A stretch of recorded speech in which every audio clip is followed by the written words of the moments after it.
Welcome to Shadow of Truth. This is a robbery, the world's greatest art heist. The Heist, March 18th, 90. Before we begin, hit subscribe, drop a like, and turn on the bell, because tonight we're uncovering one of the most daring and mysterious art heists in history. 13 works of art, worth over $500 million, vanished from one of the most prestigious museums in the world. How did two men pull off the greatest robbery of all time? Stay tuned. The story is darker and more thrilling than you think. The Isabella Stewart Gardner Museum, a jewel of Boston. It was a crisp Sunday night, March 18th, 90. The Isabella Stewart Gardner Museum in Boston stood as an architectural marvel, housing some of the most treasured art pieces in the world.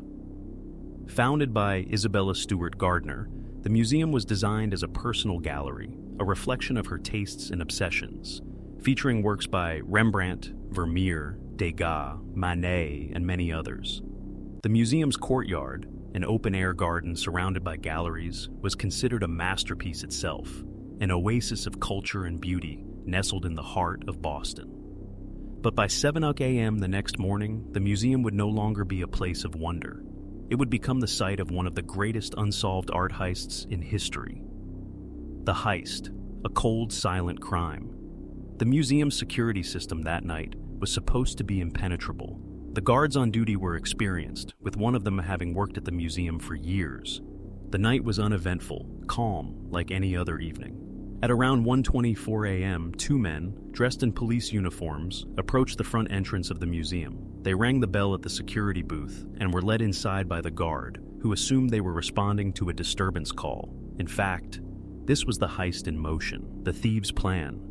A masterstroke of deception, the robbers, posing as officers, told the security guard that they were investigating a reported disturbance, a ruse to gain entry.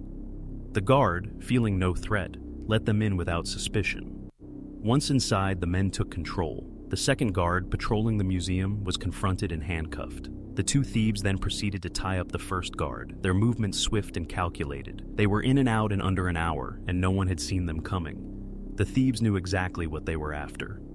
The stolen masterpieces. A priceless collection vanishes. In total, 13 pieces of art were stolen, including some of the most priceless works ever created. Among the stolen items were The Concert by Vermeer, one of only 5 Vermeer paintings in existence, worth around $200 million at the time. The Storm on the Sea of Galilee by Rembrandt, a masterpiece of the Dutch Golden Age, portraying a dramatic scene of a shipwreck, valued at $80 million. A Lady and Gentleman in Black by Rembrandt, another rare Rembrandt portrait. The Landscape with an Obelisk by Giorgio de Chirico, a haunting surrealist painting, and several other works from Degas, Manet, and Goya.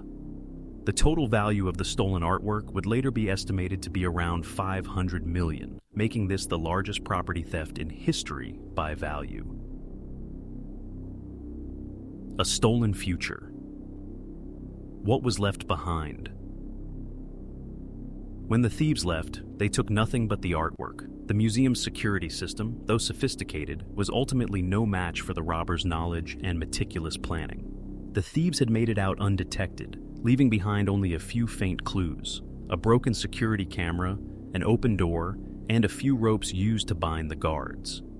The museum's response. The shocking discovery. When the museum's employees arrived early the next morning, they were greeted by a shocking sight. The museum was silent, empty, and eerily still. The paintings were gone. In their place were blank spaces on the walls, stark reminders of the loss. The two security guards, though physically unharmed, were traumatized by what had happened. They had been too stunned, too bound to offer resistance. The museum immediately contacted the Boston Police Department, who quickly began investigating the scene. However, the robbers had left no fingerprints, no clear trail to follow. The case quickly moved from local police jurisdiction to the FBI, who took control of the investigation. The FBI's investigation, a mystery that endures. The FBI's art crime team began its investigation, quickly realizing that the scale of the theft was far beyond what they had initially imagined. The artwork stolen was not only priceless, but also incredibly recognizable, a fact that made the theft even more brazen. The thieves clearly knew they were taking the world's most iconic works of art. But the question that loomed was why? Were the robbers simply looking to sell the pieces on the black market? Or was there a deeper, more complex motive at play? As days turned into weeks and then months, the investigation stalled. With no clear suspects, the case remained unsolved. The stolen artwork and the thieves themselves seemed to have vanished into thin air. The world was left wondering, who were these men and what was their true motive? The legacy of the heist, a robbery that changed everything. The Isabella Stewart Gardner Museum would never be the same. The once vibrant collection, now missing some of its most cherished pieces, stood as a constant reminder of the robbery. The museum's curator, Anne Hawley, spoke of the heartbreak of how the absence of these pieces haunted the museum. It wasn't just the loss of valuable art, it was the absence of history. The museum decided to leave the empty frames on the walls in place as a memorial to the stolen works, and as a constant reminder that one of the greatest art heists in history had taken place on their watch, the investigation unraveling the mystery. The FBI takes over, a case that baffles experts. When the Isabella Stewart Gardner Museum called the police the morning after the heist, the magnitude of the crime was immediately apparent. The FBI art crime team was called in, recognizing the theft not just as an ordinary robbery, but as a world-class heist that could make headlines for years. The FBI's art crime team, a specialized unit formed to handle cases of stolen art, quickly realized the challenge ahead. 13 masterpieces, worth an estimated $500 million, had been stolen. The museum was one of the most renowned institutions in the world. The culprits had pulled off a heist so daring, so clean, that it felt more like a perfectly orchestrated plan than a spur-of-the-moment crime. A flawed investigation. The early clues. When the authorities began their investigation, there was one clear issue. There was no physical evidence. No fingerprints, no hair, no fibers. The security footage from the cameras was useless. They had been cut, and the robbers knew exactly what to disable. The museum's guards had described the thieves as two men in police uniforms, a detail that had initially made the robbery seem like a legitimate law enforcement operation. This ruse was crucial. The thieves had simply walked in, tied up the guards, and set to work, confident no one would question their presence. However, once the FBI began to examine the scene more closely, the lack of forced entry or a struggle began to seem odd. The robbers were clearly experienced. They knew exactly where to go and what to take, and most importantly, they understood the value of their stolen goods. But there were no obvious suspects, and the authorities had little to work with beyond the two men's physical description. The suspects. A list that doesn't add up, as the say. Investigation wore on. Several suspects emerged, but none of them seemed to fit. The first group of suspects were local criminals, but their involvement didn't make sense. Most of them were too low-level to pull off such a heist, and none of them had the knowledge or connections to move such high-profile artwork. The FBI then turned its attention to organized crime families in the Boston area. At first, this seemed plausible. The New England Mafia, specifically the Valenti crime family, was rumored to have ties to the black market for stolen art. But even with the Mafia in their sights, there was still a problem. The artwork hadn't turned up. No one had tried to sell the stolen paintings, and it seemed as if the thieves knew exactly what they were doing. It was as though they had stolen the paintings and disappeared off the map, and no one had the slightest clue where they went. A bizarre twist. The connection to a notorious mobster. Amidst the growing list of suspects, one name seemed to pop up again and again in the investigation. Carmine Romano, a notorious Boston mobster with a reputation for smuggling stolen art.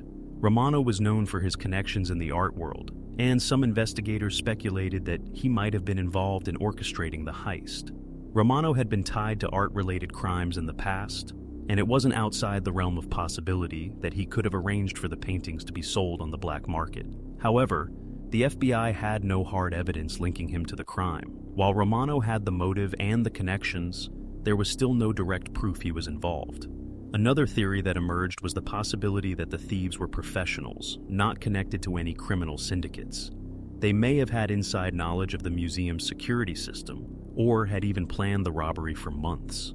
In fact, It was later revealed that the two robbers had specific knowledge about the layout of the museum, the security schedule, and the exact locations of the most valuable pieces. This led many investigators to suspect that someone inside the museum might have helped. The FBI's theory: the art market's dirty secret.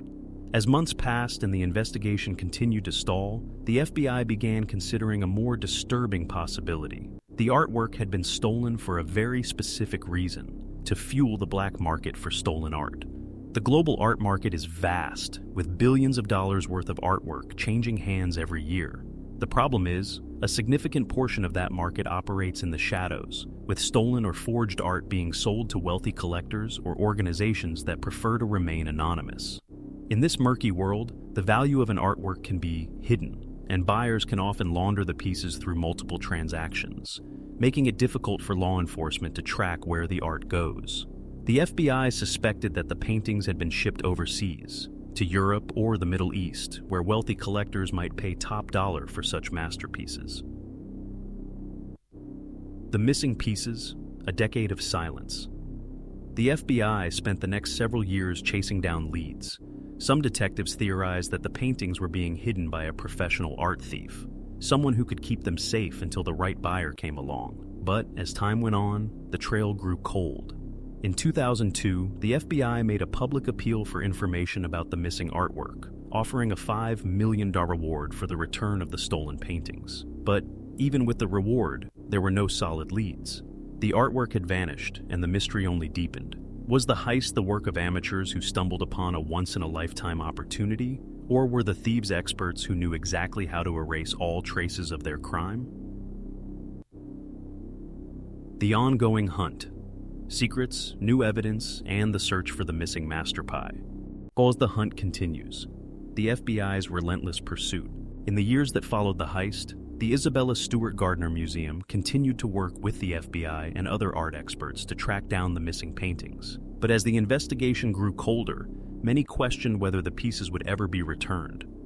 The missing 13 pieces, including works by Vermeer, Rembrandt, and Degas, remain the most valuable pieces of art ever stolen, and the robbery's mystery remained just as captivating as the stolen works themselves. But despite a $5 million reward and global attention, the paintings and the thieves seemed to vanish into thin air. New breakthroughs, theories, and fresh leads. In 2013, the investigation took a surprising turn when the FBI released new information about the case. They revealed that they had been working with a former criminal who had come forward with information about the thieves' identity and possible hiding places. The FBI art crime team had continued to dig through a wealth of old leads, re-examining evidence, and interviewing former criminals who had connections to the world of stolen art. This renewed effort led to the theory that the paintings might have been hidden in a secure location in the U.S., possibly in a private collection. Some experts believe that the works were hidden away by mobsters, never to be sold on the black market, but held for personal use.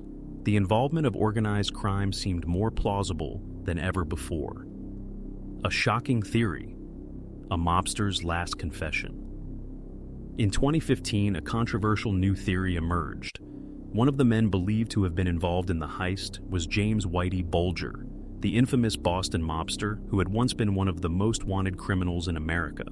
Bulger, who was arrested in 2011 after a 16-year manhunt, had long been suspected of having connections to art crime, and some investigators theorized that he may have orchestrated the robbery. However, no concrete evidence was found to link him to the crime, and he was never formally accused of involvement in the Gardner Museum theft. Despite this, Bulger's longtime associates and other figures in the Boston Mafia were questioned. Some suggested that Bulger may have known the thieves personally and helped them launder the stolen paintings. The connections between Boston's underworld and the art world were deeper than anyone had imagined. Recent developments, new technology, new hope. In 2017, the FBI art crime team launched a new initiative to utilize cutting-edge technology to help solve the case. With the help of forensic analysis, investigators were able to recreate a clearer timeline of the theft, and they started to examine potential forensic evidence that might have been overlooked in previous investigations.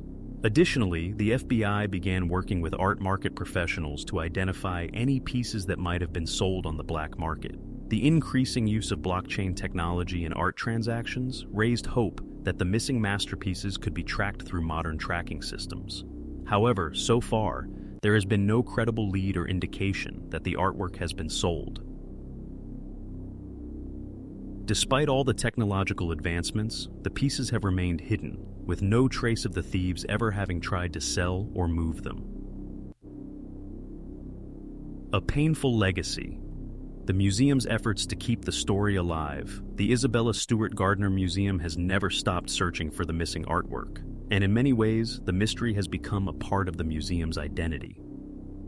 In 2003, the museum made the controversial decision to keep the empty frames of the stolen paintings hanging in their original spots as a memorial to the lost works.